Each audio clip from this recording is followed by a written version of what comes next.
Welcome to the Caribbean Cricket Podcast, your one-stop shop for all things West Indies cricket. By the fans, for the fans.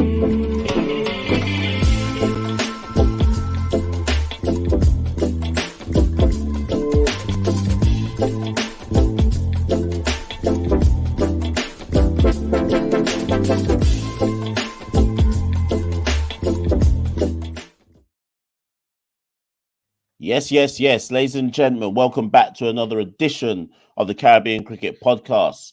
I'm one half of the Caribbean Cricket Podcast, Machel St. Patrick Hewitt, and with me as ever is my partner in crime, Santokie Nagilendran. Santokie, how you doing? Yeah, Mash, and even with the IPL in full swing, it's been a busy week or so in West Indies cricket. We've seen Hayley Matthews play some sensational knocks, breaking records out in Pakistan. We've seen the West Indies Academy name their squad for the Island Tour.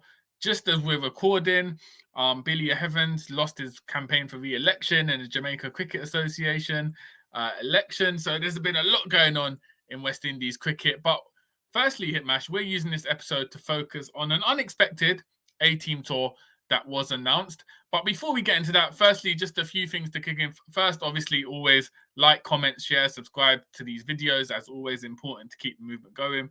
Secondly, shout out Devan. You know, he's been doing the thumbnails. He's done the thumbnail for this video. He saw how down bad we were with our production a few months ago, offered to help out, and he's been great. So it's only right he gets a shout out as well.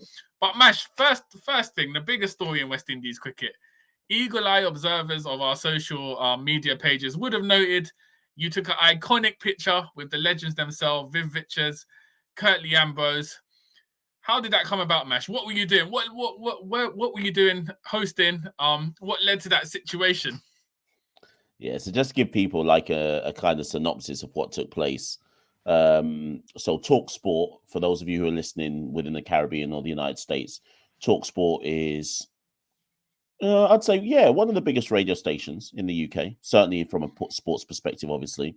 And they just reached out to me and said, listen, there's an event at Lord's coming up. In fairness, we knew about it, Santokie, but we just didn't know if we were going to go. There's an event at Lord's coming up. It's promoted through the Antigua and Barbuda Tourism Authority. And really, the event was about pushing. It's like part of the tourism drive. It's a road show. So it starts in London. They're going to Glasgow. I want to say Manchester. I'm missing somewhere else out that I can't think right now. Maybe Birmingham, I would assume, off the top of my head. And in fact, they're even going to Canada because I saw a post about Canada earlier today.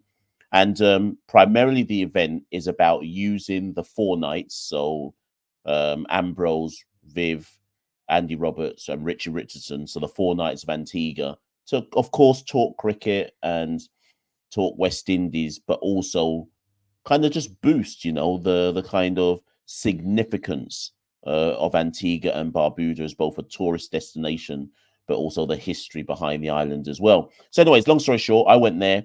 We spoke about Antigua, but we spoke cricket, So it was an opportunity to kind of sit down with Viv and Curtly, Andy and Richie, and just talk cricket.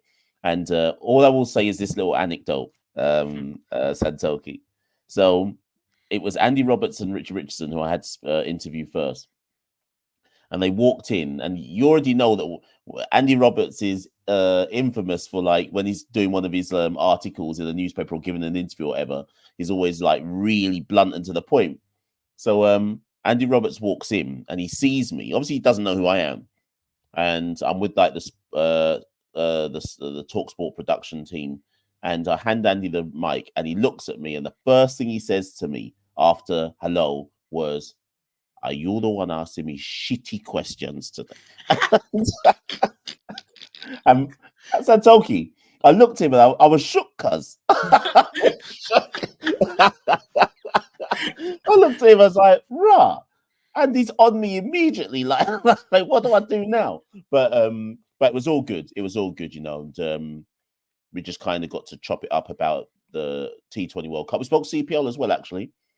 CPL, the Antigua Falcons, and obviously West Indies coming to England. But that's that, Santokie. Yeah.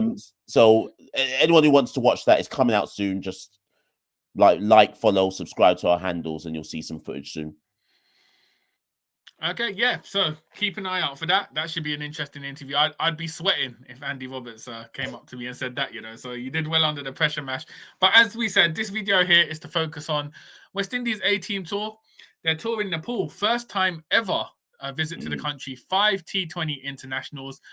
Pretty condensed. I think it's over the space of a week. So that first T20 international is taking place this Saturday, April the 27th. And Mash, should we just go through the squad then that was named? Indeed, and let me put up on the screen so people can see it as we name it. So Roston Chase, captain. Alec Athenay's vice-captain. Fabian Allen, Kadima Lane, Joshua Bishop, Casey Carty, Johnson Charles, Mark Dayal, Andre Fletcher, Matthew Ford, Obed McCoy, Gudakesh Moti, Kemo Paul, O'Shane Thomas, and Hayden Walsh. So that is the 15-man name squad for the Nepal tour. I think it's also important to note in the press release there were two mentions. Obviously, Brandon King was selected for this tour. He picked up an injury in the penultimate round of the regional games for Jamaica Scorpions. Fortunately, that ruled him out. That's a big blow for West Indies because obviously he's someone who's going to the World Cup and he didn't get an IPL deal. So this would have been a good way for him to sort of fine-tune some T20 experience leading into World Cup. And interestingly, Mash, I found this really interesting. Cricket West Indies obviously stated Evan Lewis was called up. But declined that call-up. Now, that's really interesting because he hasn't played since the 2022 T20 World Cup in Australia, hasn't played in any capacity for West Indies cricket. Before that World Cup in 2022, the last time he played for West Indies was the year before in the 2021 World Cup. So essentially, Evan Lewis's last 5 or 6 T20 games have come exclusively in World Cups. He's not played in any bilaterals or shown any commitment to West Indies cricket. So Mash, that's an interesting one, just looking at that one. The fact that West Indies, I mean, if we're looking at this West Indies A tour, it's essentially developmental opportunities and also players on the fringes of potentially getting a late call up to the World Cup squad. Now, you'd imagine Evan Lewis being an experienced player, 32 years old. Cricket West Indies are only calling him up if there was a chance that he could have been shoehorned into that World Cup squad, right? Yes, the way I read that was it's an acknowledgement from them that the opener situation is not sorted. Yeah. So clearly Carl Mayers has struggled over the last 6 months to a year, whatever it might be, in that role. They've gone back to Johnson Charles, but for them to go to Lewis and want to select him tells me they must want a right hand, left hand opening the opening batters in the T20 team. Obviously, we know about Evan Lewis's record for the West Indies, which people don't often talk about. He's actually got a very good record for the West Indies relative to this generation. He's been playing club cricket in Trinidad. So I get it. And Santokie, it's also in keeping with Sammy in so much as he reached out to Narayan to get him back, reached out to Russell, got him back. So if you're reaching out to players that you think are able to compete at an elite level in T20s, of course you should reach out to Evan Lewis as well. I've heard some stories about why Evan made himself unavailable. I won't air them on this recording tonight because I need to get those stories verified before I even dare repeat those particular stories. But it's a good way to start with the opener, Santokie, because does that explain why Andre Fletcher is back in the squad at the age of 36? It has to, Mash, for me. I think the fact as soon as Evan Lewis would decline, they would have called up Andre Fletcher. It kind of shows the lack of options we have in that opener spot that we're having to call up Andre Fletcher. And if Andre Fletcher puts up runs in this Nepal series, it'd be interesting to see what they do because he's obviously someone, again, like you said, Sammy will know he's got the experience. He's been playing for a long time for West Indies cricket. We saw it wasn't too long ago in CPL. What was it, 2022? He came up with the big runs and there was a big contest between him and Johnson Charles as to who would make the West Indies World Cup squad. Charles obviously got the nod. So Fletcher, I mean, it's an outsider chance at the moment, but the fact he is in there, again, he's not being picked as a developmental option. He's, how old is he, 36 years old or coming up to 36 years old. So they're picking him looking at, can this guy show the qualities to be in that World Cup squad? So I think Andre Fletcher has come in as an outsider option. And as you said, Mash, it sort of reflects our sort of not panic situation, but concern over that opener slot and kind of who can fill it for this home World Cup. And if CPL matters, because effectively it was nearly a year ago now, but if CPL matters, the last CPL, Fletcher, because there'll be plenty of people who will watch this video. A lot of people watch our videos and talking, don't pay attention to what we're actually saying. It's like they think of whatever their point is and then don't actually listen. So people who do that, listen to what I'm saying. In the last CPL, the top 4 West Indian run scorers in the tournament were Shea Hope, Nicholas Pooran, Brandon King, then Andre Fletcher. And Fletcher was 4th, having played less games than King, Pooran, 4 less games than Hope, 2 less games than Pooran, 1 less game than King. I'm not saying that means Fletcher should be in this squad. That's not the point I'm making. But you can see a rationale, is what I'm saying. Me personally, Santokie, I think we're at a stage where we should be moving on from Andre Fletcher, but at the same time, it is what it is. Now, what I do wonder is there's 2 other players in that squad who I suspect may also have a chance of at least getting some game time, and if they do, they may open. One is Kadima Lane, who has hit some good runs in the recent Red Bull Championship, but it's not before anyone says, "Oh, but that's Red Bull." He hits them at a very good lick. Like they stay hit with Kadima Lane. His strike rate is good in all formats of cricket. And there's even the possible outside chance, Santokie, that Alec Athanaze has been selected to open. I know for the Barbados Royals in the last CPL, I think he may have batted 4, maybe. But I wonder if, because he opens in ODI cricket, I wonder if they're going to try and experiment with him opening in T20 cricket. Yeah, I think Athanaze is a good shout. In ODI cricket, we've sort of seen his attacking intent. He's not played any T20 internationals before, so I think this will be a good opportunity for him to trial as opener. As you said as well, Kadima Lane, I think he played for Trinbago in the CPL last year, if I'm not mistaken. Came down in the middle order for a few games. As you said, Mash, he can hit the ball. He's a powerful hitter of the ball. Young as well, 23 years old. So he's someone who, I mean, if we're talking about Fletcher being potentially called up for this World Cup, it's because the World Cup is an endpoint of the cycle. And so Kadima Lane will be someone who, after the World Cup's done, could be like someone that they sort of invest in. So again, yeah, I think Athanaze and Elaine have good chances of opening that World Cup. But it sort of depends on what Sammy wants to use this tour for. I think if he's looking at genuinely, there's another spot to be called up for the World Cup opener. I think he'll go with Charles and Fletcher for at least the first 2 or 3 games, just to see how Fletcher performs.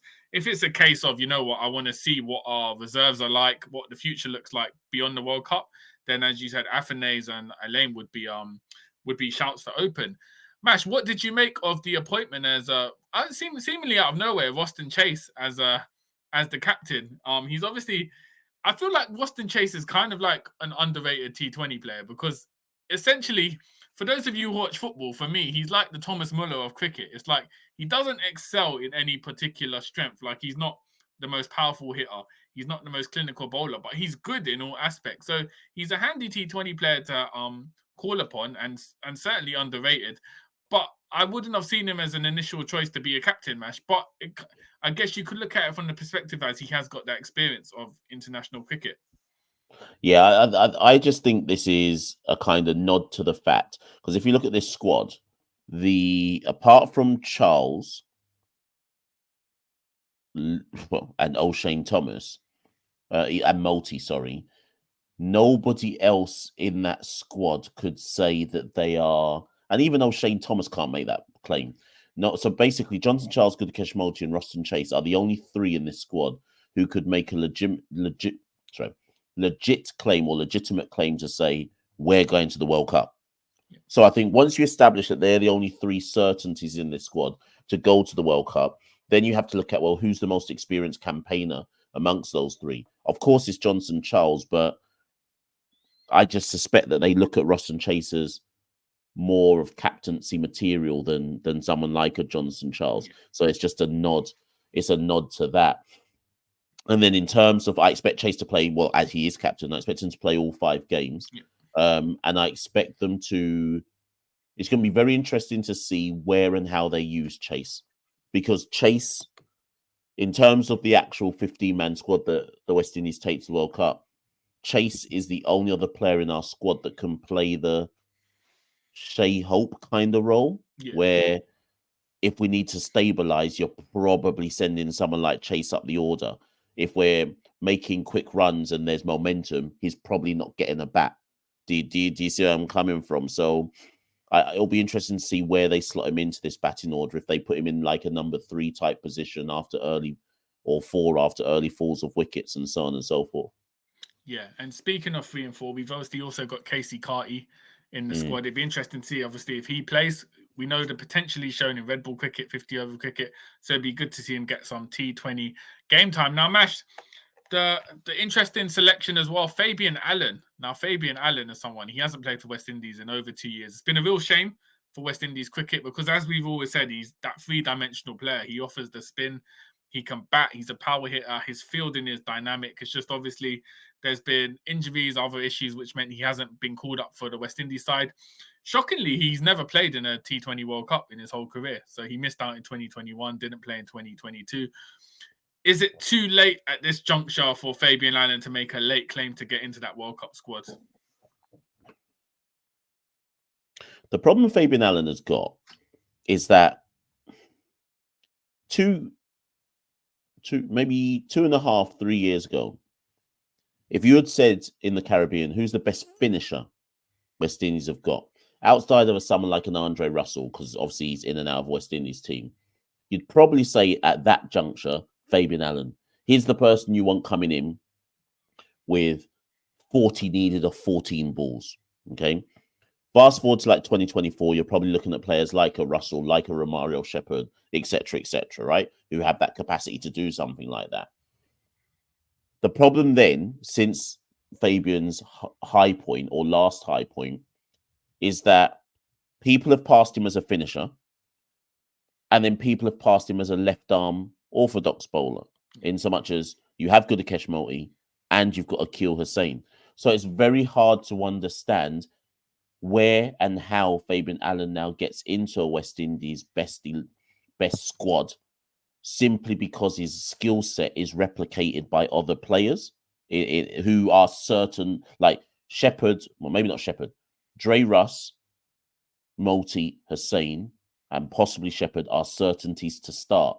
Once you've already got those 4 in your team, you're never getting a Fabian Allen in. Do you see what I mean? So what we can only hope for, Santokie, in terms of the context of this particular series in Nepal, is that we start to see some kind of semblance of Fabian returning to what he once was. And that's being a triple threat player, powerful with the bat, miserly with the ball, wicket-taking capabilities, and electric in the field. And all he can do is perform like that and put pressure on the incumbents that, oh, there's someone who actually can match what I'm doing who's currently outside of the team. Yeah. I think me personally, I think he hasn't played enough T20 cricket in the last year to sort of have a realistic shot. You never know if he performs outstanding in this Nepal series. It could force Sammy to kind of rethink that. But for me personally, I think it's just this tour's come a bit too late. I don't think he's had enough recent cricket to sort of justify any claims. And we've obviously got Joshua Bishop there, another left arm spinner, 42 wickets in the red ball season. Again, similar to Kadeem Lane, you'd imagine he's been picked more to look at the prospects going beyond this World Cup. If you're Bishop, though, you've obviously got Moti and Akil Hussain, who are in that position as well. So again, it'll be interesting to see if Bishop gets it maybe a game or 2 on this tour. Now, Mash, an interesting one. Before we get into the bowlers, one person I wouldn't have predicted getting called up, Mark Dayal. Now, we've seen what he can do in CPL, power hitter. He was the 10th highest run scorer in CPL. He didn't have outstanding figures. I think since then he's played 1 or 2 Bangladesh Premier League games. Is Dayal's call just basically West Indies thinking outside the box and thinking, let's just see a sort of a more unorthodox player how he performs for West Indies A? What is your sort of take on Dayal getting a call up?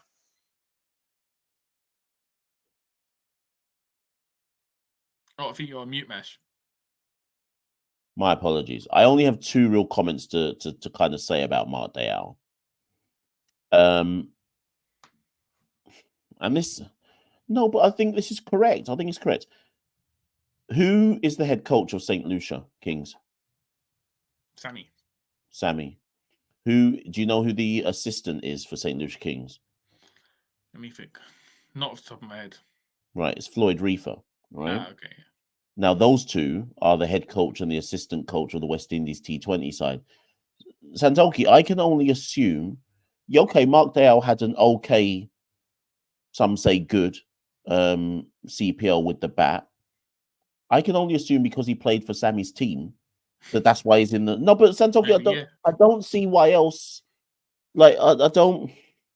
I've been racking my brain about it, saying, what's the skill set that he's bringing that makes them think, yeah, let's have a look at Dayal. I'm not saying he can't do stuff. That's not my point. I'm just, if you had told me before this match, before this series, write down the developmental squad where we look at some players that it's worth looking at and sprinkled with some experienced pros, etc. Do you know how old Mark Dayal is, Santokie? about 30 odd or Yeah, something. my man's 31. Like, I just don't get it. Basically, I don't get what he's like. Where would he Didn't he bat? play for Trimbago in the CPL? No, last was he not? Was it? No, I swear it was. It better be in St. Lucia Kings. Otherwise, my whole argument. I thought he played for Trimbago. I might be wrong. Nah, wait. Hold on. Nah, don't tell me. Oh my doing up God. JFK conspiracies out here. Oh, wait. Hold on. Are you? Oh my God. I think you're right. You know. No, hold on. Where did he play the season before that, though? It must have been. I know he's played for them at some point. I just remember him You playing. know what? We might have to start the video all over again. You know. Nah, have I? Have I just spoken nonsense? I swear to God, this guy's played for. He has played for St. Lucia. I'm not continuing until I go to look at my flipping team. Let me go and have a look. One sec. I swear this guy's played for St. Lucia. Yeah, he has, because his profile on ESPN. Yeah. There you go. 2022. So sorry. So it's not CPL 2023. CPL 2022. He played for Kings, right? So I don't know. Of course, if Sammy listens to this, he'll be like, this flipping fool saying that it's just because he played for Kings. I don't know, Santokie. I don't know. When I look at the construction of this team within the context of this squad that's picked, even if you said to me, so where would Dayal bat? I don't know. Yeah, exactly. Would he bowl? I don't know. And if I can't immediately say to you, where would someone bat and where would someone bowl, then immediately you're thinking, well, why are they in the team then? Or why are they being called up? I'm not against it. I'm not anti it. I just can't explain it to you, is what I'm saying. Yeah, Dayal was a strange one. It's probably my biggest question mark about this squad selection. If we go quickly on to the bowling, obviously Sammy said pretty much he's got 13 players locked in for his World Cup squad, one or two spots available. You'd imagine one person eyeing up a realistic spot is Obed McCoy. We know what he can do. Obviously, he's been unfortunate with injuries, but the talent's there. It's just about whether he can sort of stay fit for the next few months. So I think Obed McCoy, if he can perform well in this Nepal series, he locks in his space, especially with, I think if you said a month ago, most people would have said Shamar Joseph's guaranteed a spot. However, we've only seen Shamar Joseph play one game as of recording for Lucknow Super Giants. So there's not really any sort of evidence for Shamar Joseph to get called up. Darren Sammy did say, as much as there's hype around Shamar Joseph, he will need to see some body of work in T20 cricket. Shamar Joseph hasn't got that for Lucknow Super Giants. The squad is being named in about 6 days from recording. So I don't think Shamar Joseph, I mean, never say never in West Indies cricket, but based on the evidence, he shouldn't be getting a call up. He's only played 3 T20 matches in his career so far.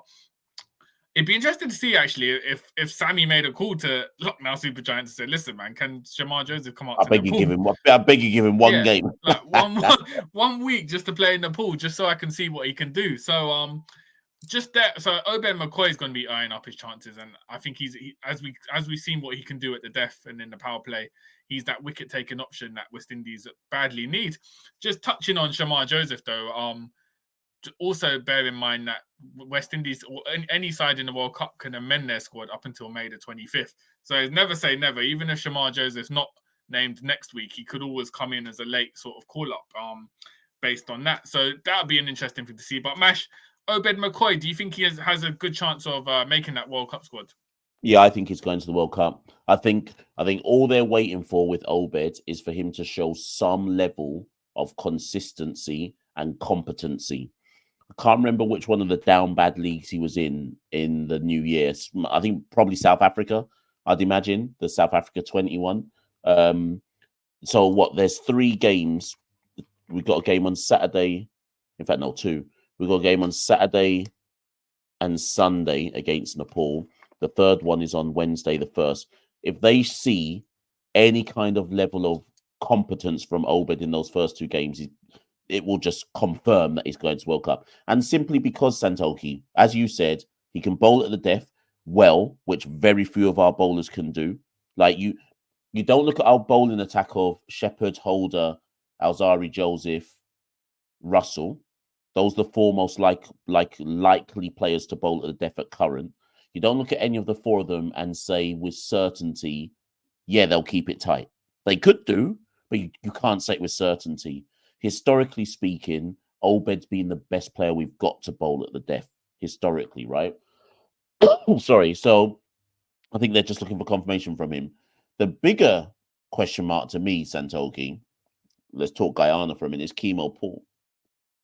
Because Chemo Paul, for me, is weird, Santokie. It feels like with Chemo's career that he comes to West Indies, plays, gets injured, misses a lot of domestic cricket. We don't see him. We wonder where he is. Then he just turns up randomly again in a West Indies squad. Sorry, I just had to cough there. Were you surprised to see? I mean, I'm not surprised because of Chemo's skill set, why he'd be there. But I am surprised because Chemo never has, and it's almost been the way since he first made his debut into West Indies colours as a 19-year-old, right? He never, or 20-year-old, he never seems to have a consistent, like, just passage of playing without having some kind of injury.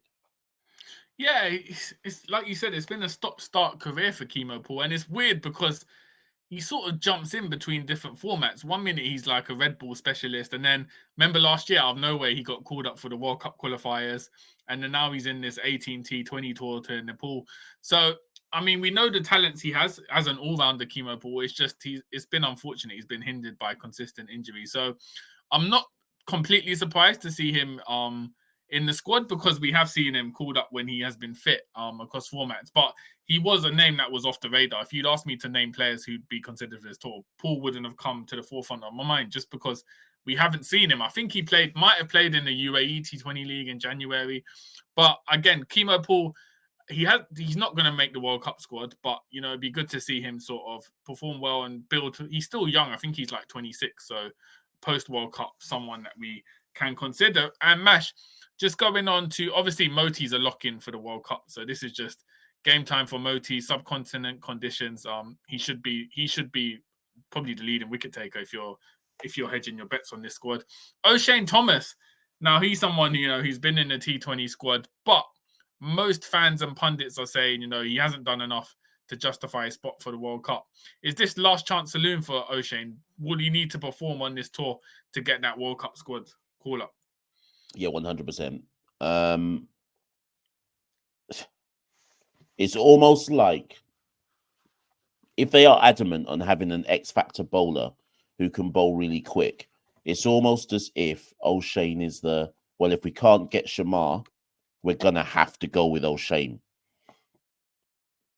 They've invested a lot of time in O'Shane from last year through to now in terms of they clearly want him to be an X factor bowler, enforcer, wicket taker, hustle the batters with pace, etc. Since they have reinvested in him, have we seen enough body of work from him to suggest he's that guy? No. All the while, Shamar Joseph doesn't play any T20 games. Is there really any other option to look at this juncture? No. I guess the question I'd put back on you, Santokie, is does he deserve to go to World Cup? Let's say he takes a 3 for 4 for in both games of the first 2 T20s against Nepal. I guess we just have to pick him, right? Yeah.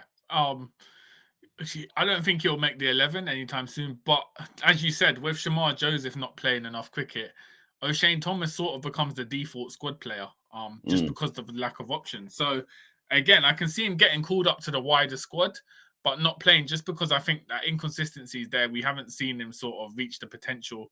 What was he called up for last year? Was it the Test series or the ODI series for West Indies? Remember, he got called up and he didn't play, and then they said like he wasn't It was fit India. enough. It was Yeah, it was India. India. Yeah, Like he was just so with the squad, but I can't remember what format it was for. I reckon possibly ODIs, maybe. yeah, I think it was the ODI. So O'Shane Thomas, I mean, he has all the attributes to be a great fast bowler. I think that's why the temptation's always there to call him up as soon as possible. But as we said, the inconsistency is just there. So I don't think he'll make the World Cup 11, but it wouldn't surprise me just because of lack of options to see him in the squad. And obviously coming in as the leg spinner, Hayden Walsh as well. Just a chance to get some more experience. It's interesting though because I know Yannick Correa pulled out of the regional last few games for personal reasons, so he might have opted out of this one. But we have, considering he was picked for the last World Cup as the leg spinner, I think that Australia series before the World Cup, just before, was the first and last time we saw Correa play T20 international cricket for West Indies. Since then, we haven't seen him at all in the T20 arena. So again, that's a U-turn almost from the coaching staff and selectors on Correa as a leg spinner. All I can say about this in terms of leg spin in the West Indies is that it's one of two things at this juncture now. Either we don't believe they're good enough, whether it be Correa or Hayden Walsh, or we don't have the patience to give them enough of a rope to work out if they're good enough. I don't know where I stand on that. I'm just saying that it's one of those two things. It looks like it's Hayden Walsh's turn now. I think I've said in previous videos or live shows or in like the Caribbean Cricket Podcast Discord that most top international sides have a leg spinner. So I get it. I completely get why they'd want to be looking at Hayden Walsh or Correa or whoever it is, right? But and again, Santokie, you answer this one. Most international sides have one, whether it be an Adil Rashid or whatever it might be. Do we take one because other international sides know that you need a leg spinner in T20? Or do we just cut our losses and say, but our leg spinners aren't match winners, so we're just not taking one? I think you got to cut your losses. I think Hayden Walsh, we've tried him so many times. He's not reached. It's unfortunate because there was a period, 2019 times where he was performing at international level. Since then, he sort of dropped off, lost a lot of confidence, and we've seen him take licks consistently. So I don't think Hayden Walsh is ready. I don't think even in the Nepal series, even if he does well, I don't think that's enough to justify him sort of playing in the World Cup. And Correa has disappeared off the radar in terms of West Indies selection. So other than that, if you're looking, I know we got Mansingh, but he hasn't really played T20 cricket. If you're looking at leg spinners, we don't have any other options. So at this point, it's like you might as well play to your strengths. What's the point of forcing the agenda of a leg spinner just because it's the go-to in other nations who have stronger leg spinners to pick? So I think, unfortunately, we're going to have to cut our losses on the leg spin aspect, Mash. And just one final talking point. Was there any names who you would have liked to have seen get called up who aren't in this squad? I thought maybe a Josh De Silva would have been good, but I can understand maybe because he played Test cricket and was in Australia, they thought not to increase the workload with the England series coming up. Naeem Young perhaps might have been a good shout as well to be in that squad. Do you know what?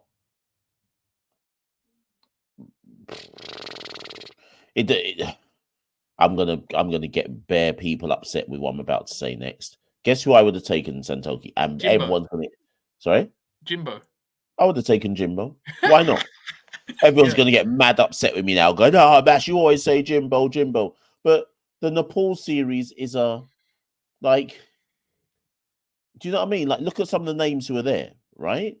Casey Carty, respectfully, doesn't seem to be a T20 player yet. Like, it's almost like it's not a throwaway series, but it's a have a look at some people series, right? What would have been the harm? I don't understand. I genuinely don't see what the harm would have been. So there's a couple of players you could have a couple wild card players you could have had a look at, but there's not. if we're basing it on domestic performances, they probably took who they could take. Santokie. I'm quickly scanning the the last CPL things. There wasn't many other people that you could have. The only other people you could have called would be some random players you're just taking a gamble on because you just like the look of them, but you don't really know why you're picking them, other than you've got a gut feeling. So they probably picked who they could pick. There was one person I did, or one thing that I wanted to just ask you before we went, and I'm trying to. Oh yeah, that's it. There's one name missing, Santokie, and I wonder if. So all the IPL players are missing, obviously. But so I went and looked back at the West Indies squad that went to Australia to see if there was anyone who wasn't selected who's not in the IPL, and there was one name, Akil Hussain. Ah, yeah. He's not That's there. interesting. Yeah. Now, I don't know if he's injured, but the only reason I'm bringing it up is his name wasn't mentioned, and this happens a lot in West Indies press releases. His name wasn't mentioned in the press release. It wasn't like they said Akil Hussain is currently resting ahead of the World Cup, or Akil Hussain is carrying an injury. That's why he couldn't play. Unless he's in the IPL as a net bowler or something. How comes he's not here? I mentioned this to a couple of friends, and their argument was Akil's not there because we don't need to take him because we know he's playing in the World Cup. But Moti's there. Yeah, exactly. You wouldn't. So I mean, I don't. If anything, the fact that Moti's just come off the 4-day season, surely you'd go with Akil Hussain because he hasn't been playing any cricket at all. So surely, if it was between Moti and Hussain going, surely you'd take Hussain. Like I say, maybe, and I'm sure somebody's watching this video. Maybe for we know, Akil is in the IPL. Maybe, Yeah. but I haven't heard. I'm just looking on Twitter now to see. Yeah, there's nothing on Twitter saying he's a net bowler. So who knows? And I always just think those things are own goals from the West Indies. Like it wouldn't have hurt to just put a little one liner saying Akil Hussein's not there because X done. Therefore, you don't have people like you and me speculating as to so where's Akil then? So yeah. So yeah, as we said, the Nepal series starts soon. I think a lot of West Indian fans inevitably will say, if we win, it's just against Nepal, that kind of thing. But let's not also forget, it's going to be a competitive series because for Nepal, it's a potential scalp West Indies cricket. West Indies, even though it's the A team, is coming under the logo of West Indies cricket. So they'll be looking to get a historic win in front of a passionate crowd. We've seen on social media, the Nepalese fans, they come out, they really support their team. And also Nepal have just come off playing a load of T20s against Asian associate side. So they've got that practice together. So I think it will be an interesting series, and hopefully, some players can make a name for themselves, particularly like, if a Kadeem Allen or Joshua Bishop can sort of get some game time and show us a glimpse of the future for West Indian T20 cricket. Most definitely. So there's not much else to say at this juncture, people. As ever, we hope you enjoyed the episode. I'm fairly certain there'll be some people who get in the comments and cuss us, but that's fine. So as Santokie said, the first game is Saturday the 27th. Second T20 is Sunday the 28th. The third one is Wednesday the 1st of May. Then the fourth one is Thursday the 2nd of May. And then the final one is Saturday the 4th of May. So it's literally, as Santokie said, it's a 1 week, 5 matches in 1 week. So it's back to back to back to back. I wouldn't get too hyper about what it does or doesn't show ahead of the World Cup, but obviously if we see some promising performances, then we see some promising performances. And as Santokie said at the top, never a dull day in West Indies cricket. There's sure to be something that comes up between now and the end of this series that is worthy of us talking about. And of course, also do the Pakistan women versus West Indies women T20 series starts tomorrow, and that's 5 T20s in that series as well. It seems like every time Hayley Matthews picks up a bat, she scores a century. So let's see what she's able to produce, as well as the other players in the team ahead of the T20 series. But Santokie, I'll give you the last word. It looks like we're out. Yeah, so that's been it. We'll probably record an episode reviewing the series after it's been completed and look out the standout performances. Also, forgot to mention at the top of the show, there's obviously ongoing at the moment the CARICOM conference. All the leaders around the Caribbean discussing the future for West Indies cricket, sort of how we can improve West Indies cricket as an entity. And so we might end up doing an episode on that as well, looking at sort of the key talking points and what was outlined at that conference. Is a 2-day conference going on in Port Spain in Trinidad. So we'll see what the future holds regarding West Indies cricket and how sort of leaders around the Caribbean have identified how they can move the game forward in the region. So a lot to talk about. And as you said, Mash, never a dull day in West Indies cricket. For all you know, we might be dropping an emergency podcast in the next few days, depending on what happens in West Indies cricket. So keep an eye out on social media, Instagram, Twitter, and as always, like, comment, share, subscribe on YouTube. Follow the Caribbean cricket movement if you're not already. Thank you for tuning in wherever you are in the world. If you're a Nepalese fan, tuning into this video because you've seen that Nepal keyword come up on YouTube, comment below. Who are the key players we need to watch out for as West Indian fans? Who might cause some damage in Nepal over the next few days against the West Indian bowling attack? So, as always, keen to hear from everyone. So that's been it from us, and we'll be around soon in the next few days with some more content. So stay tuned and keep locked. Peace. We rule the cricket world. Now the rule seems coming. Welcome to the Caribbean Cricket Podcast, your one-stop shop for all things West Indies cricket. By the fans, for the fans.